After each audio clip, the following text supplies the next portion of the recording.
Perhatian, PDKT Online akan dimulai beberapa saat lagi. Mari siapkan hati kita untuk memuji dan menyembah Tuhan. Shalom, Sobat DC Ministry yang dikasihi Tuhan Yesus. Puji syukur pada Tuhan, kita bisa kembali berjumpa dalam PDKT Online hari ini dengan kondisi yang baik, tanpa kekurangan sesuatu apapun. Jikalau mungkin ada dari antara kita yang hari-hari ini sedang merasa lelah berharap karena hal yang ditunggu-tunggu belum juga datang, atau mungkin lelah percaya karena merasa hidup ini seperti jalan di tempat, gitu-gitu aja, tidak ada perubahan. Kalau itu adalah Anda, izinkan saya berkata, Tuhan belum selesai dengan hidupmu. Tuhan mendengar, Dia tahu dan juga peduli akan kondisi setiap kita. Jadi, jangan terburu-buru menyimpulkan bahwa ini adalah akhir cerita. Karena bersama Tuhan, masa depan itu sungguh ada. Seringkali kita merasa harus kuat sendiri. Tapi sebenarnya yang paling kita butuhkan bukan cuma semangat atau motivasi, tapi hadirat Roh Kudus yang menguatkan kita dari dalam. Firman Tuhan dalam 1 Yohanes 4 berkata, roh yang ada di dalam kamu itu jauh lebih besar daripada roh yang ada di dalam dunia. Dan itulah yang saya doakan hari ini, agar melalui sharing ini, roh kita kembali diisi dan pengharapan kita dibangkitkan kembali. Namun seperti biasa, sebelum kita masuk lebih dalam lagi membahas sharing hari ini, mari kita terlebih dahulu bersatu di dalam doa. Tuhan Yesus, kami bersyukur untuk kesempatan yang Engkau berikan sehingga kami bisa kembali berkumpul dalam PDKT Online hari ini. Sebentar lagi kami mau duduk diam di kaki-Mu. Bukalah hati dan pikiran kami ya Tuhan. Biarlah firman-Mu hari ini berbicara secara pribadi kepada setiap kami, menguatkan, membentuk dan menuntun langkah kami. Sembunyikan hamba di balik salib-Mu, supaya yang terdengar bukanlah suara manusia tetapi suara-Mu sendiri yang hidup dan mengubahkan. Dalam nama Tuhan Yesus, mari kita yang siap mendengar firman dan percaya bersama-sama katakan, Amin. Shalom, menyapa kembali Bapak Ibu, Saudara-saudariku, Sobat DC Ministry dimanapun berada. Sharing kita pada hari ini saya beri judul, Jangan Hilang Pengharapan. Mari langsung kita buka firman Tuhan dari kitab Yeremia, pasal yang ke-31, ayat 16-22. Kita mulai baca dari ayatnya yang ke-16, demikian firman Tuhan. Beginilah firman Tuhan, cegahlah suaramu dari menangis dan matamu dari mencucurkan air mata. Sebab untuk jerih payahmu ada ganjaran, demikian firman Tuhan. Mereka akan kembali dari negeri musuh. Masih ada harapan untuk hari depanmu, demikianlah firman Tuhan.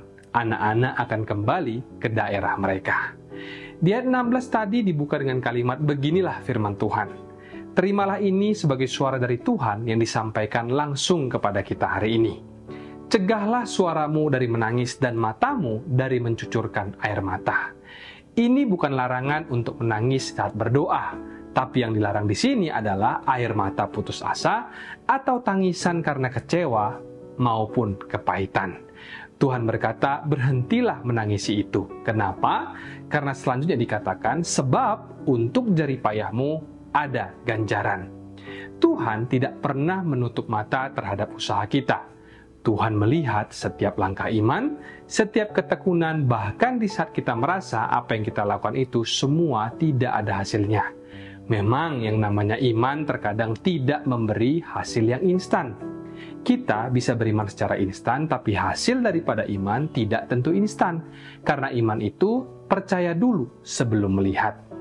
Dan kalau jerih payah kita itu bukanlah untuk sesuatu yang sia-sia atau fana, melainkan untuk sesuatu yang sesuai dengan firman, maka akan ada ganjaran untuk itu semua.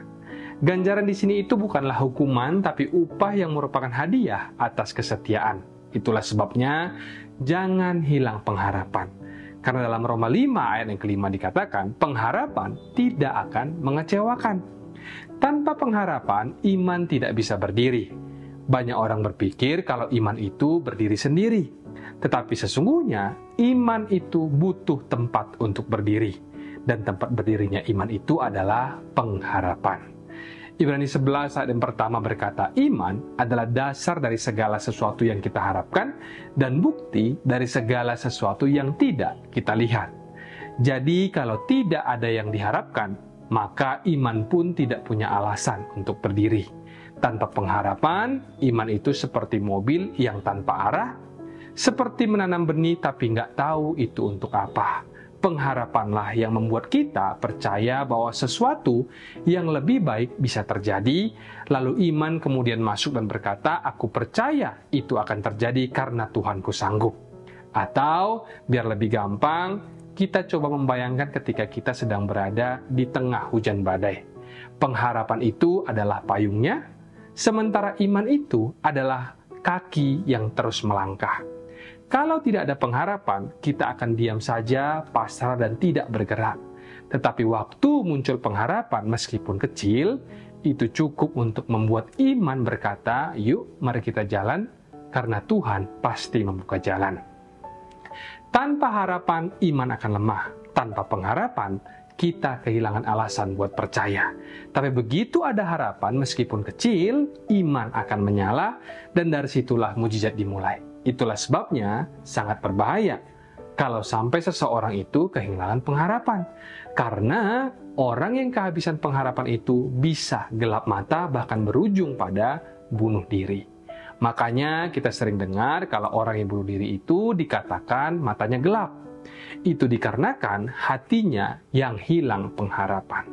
Bahkan kenapa ada orang yang pada akhirnya meninggalkan Tuhan, atau bahkan menjual Tuhan Yesus, itu bukan semata karena godaan, tetapi karena mereka tidak percaya lagi bahwa ada masa depan bersama Tuhan. Mereka kehilangan pengharapan.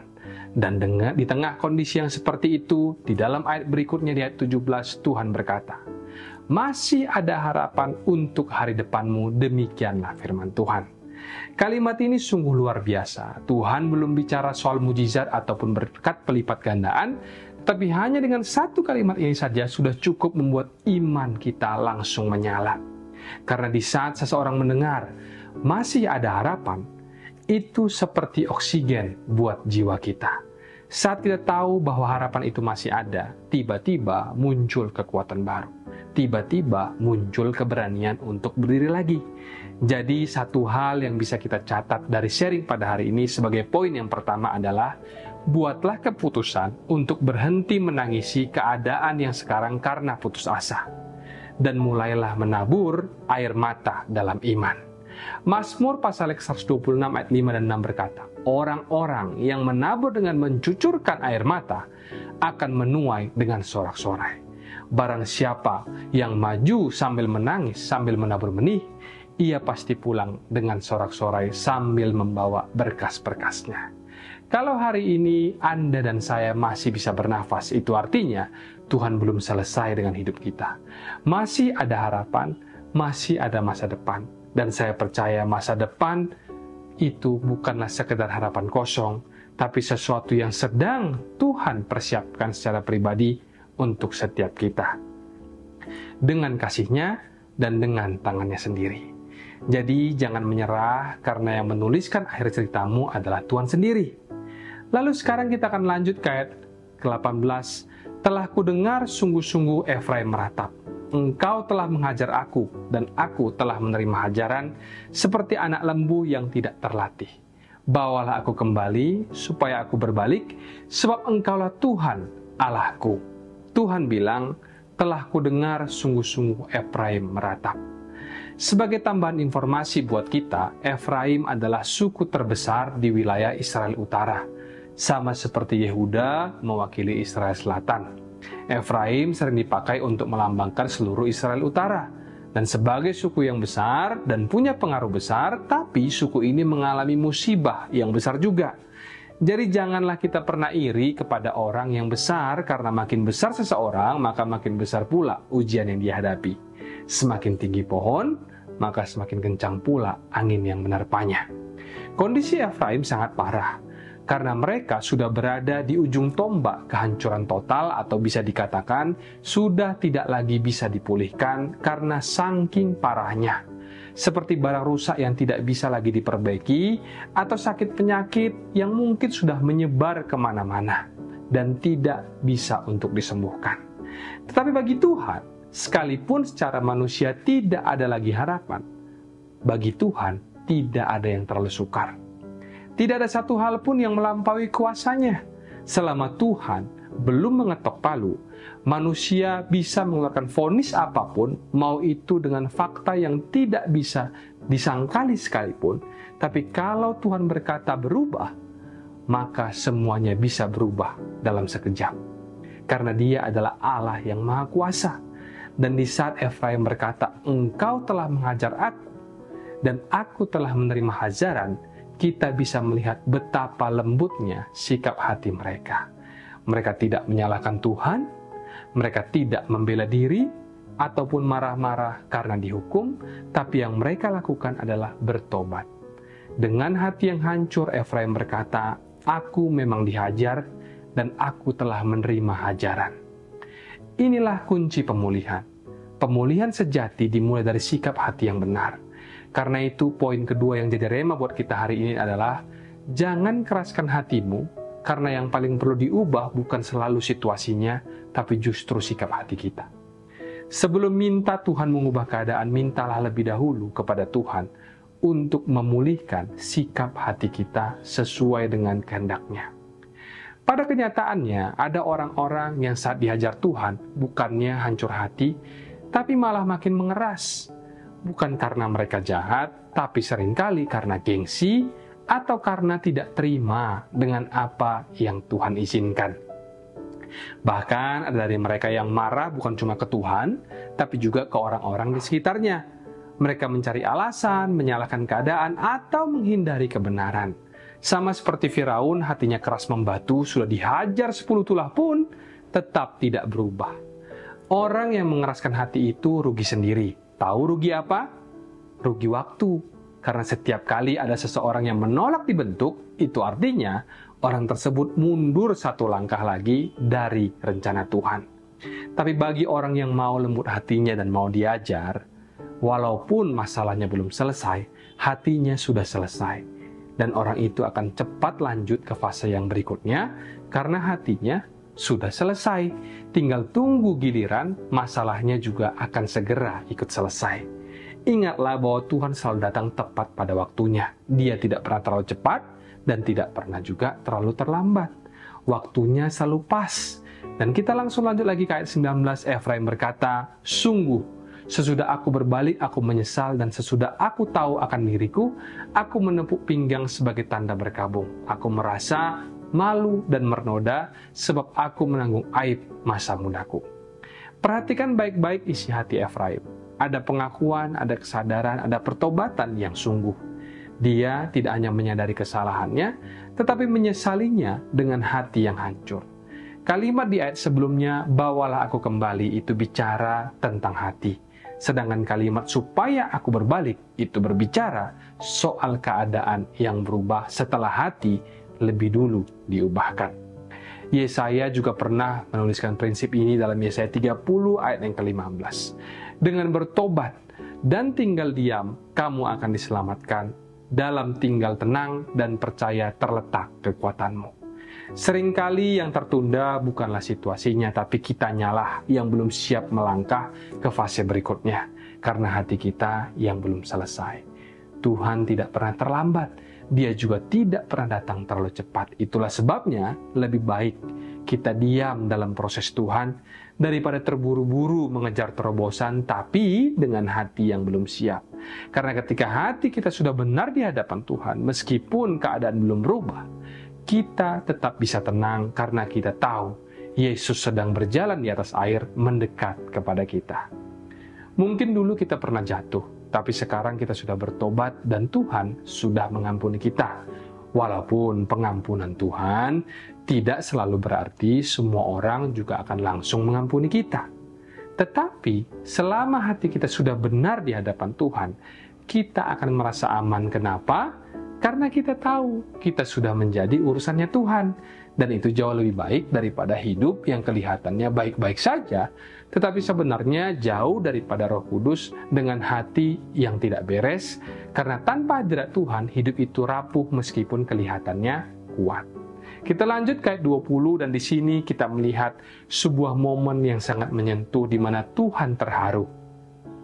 Dikatakan di sana, "Anak kesayangankah gerangan Efraim bagiku, atau anak kesukaan? Sebab setiap kali aku menghardik dia, tak putus-putusnya aku terkenang kepadanya. Sebab itu hatiku terharu terhadap dia, tak dapat, aku tidak akan menyayanginya. Demikianlah firman Tuhan. Kita lihat bagaimana reaksi Tuhan terhadap hati yang bertobat.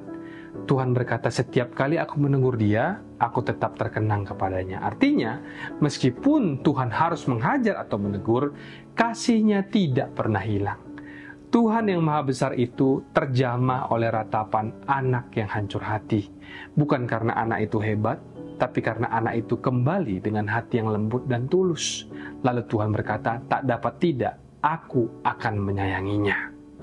Tuhan tidak hanya memaafkan, Tuhan itu sayang sama hati yang lembut dan mudah untuk diajar.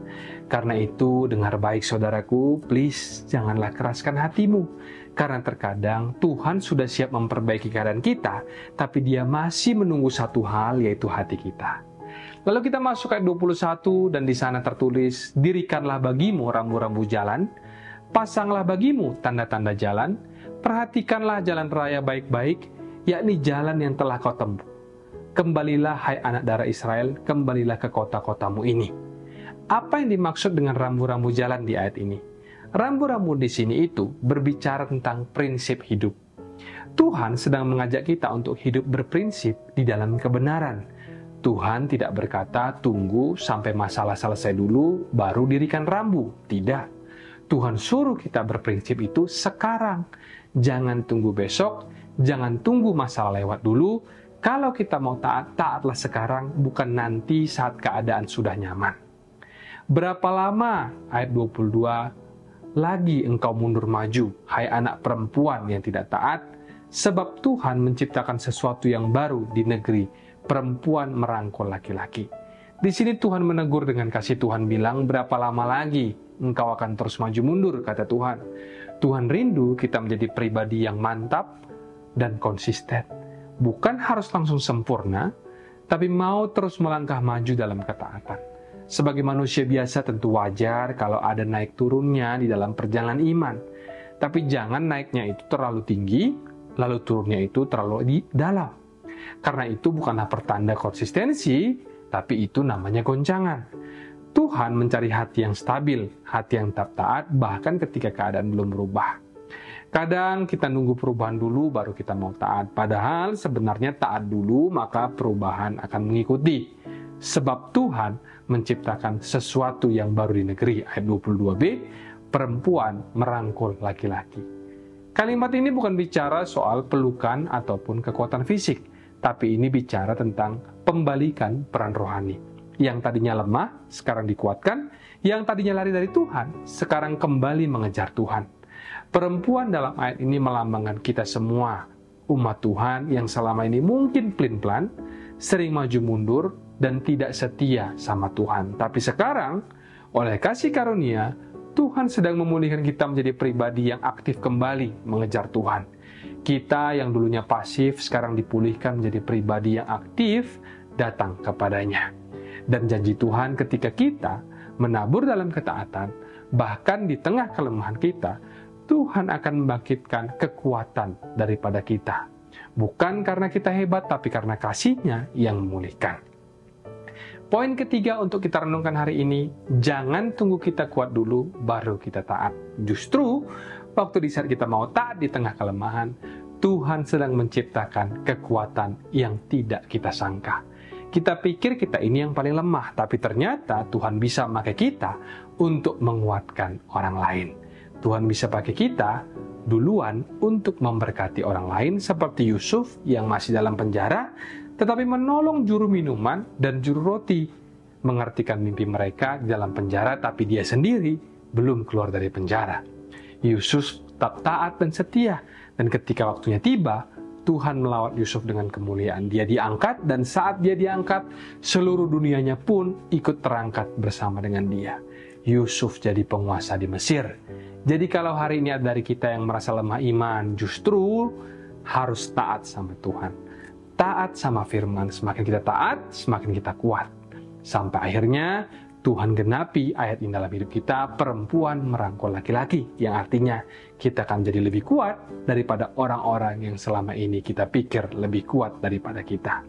Karena Tuhan sendirilah yang membangkitkan kekuatan itu di dalam diri kita.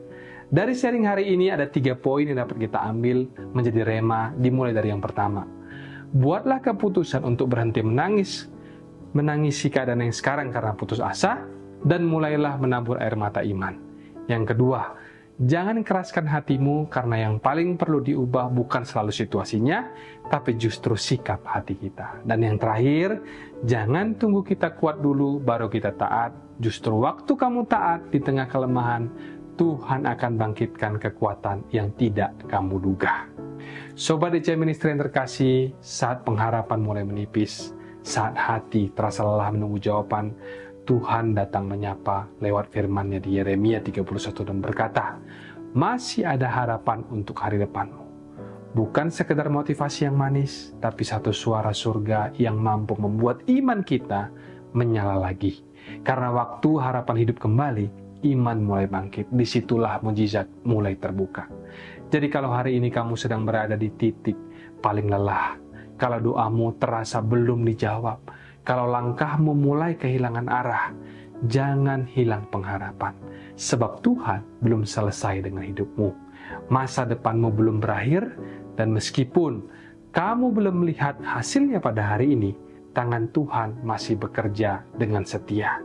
Karena itu taatlah hari ini, lembutkan hatimu hari ini, jangan tunggu nanti, jangan tunggu sampai keadaan berubah.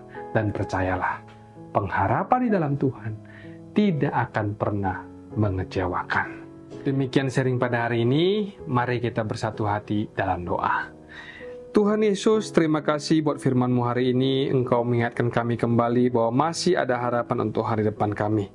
Hari ini kami mau belajar untuk tetap percaya, untuk tidak menyerah, dan untuk terus taat meski keadaan belum berubah. Dan kami juga mau berdoa bagi setiap sobat DC Ministry yang mungkin sedang lelah ataupun merasa kehilangan arah. Kuatkanlah hati mereka ya Tuhan, bangkitkan kembali pengharapan mereka dan nyalakan kembali iman mereka. Tuntunlah setiap langkah kami, jangan biarkan kami berjalan sendiri. Kami serahkan hidup kami dalam tangan-Mu, dalam nama Tuhan Yesus, mari kita yang percaya dan berdoa bersama-sama kita katakan, Amin. Mari kita buka hati dan angkat tangan untuk menerima berkat daripada Tuhan. Terimalah kiranya berkat dari Allah Bapa, cinta kasih Tuhan Yesus Kristus, penyertaan Allah Roh Kudus akan menyertai hidupmu mulai hari ini, bahkan sampai kali yang kedua Tuhan Yesus datang menjemput kita, namamu tercatat di dalam kitab kehidupan. Dalam nama Tuhan Yesus yang percaya dan berkati, katakan bersama, Amin, Amin, Amin. Tuhan Yesus memberkati, Shalom dan sampai jumpa.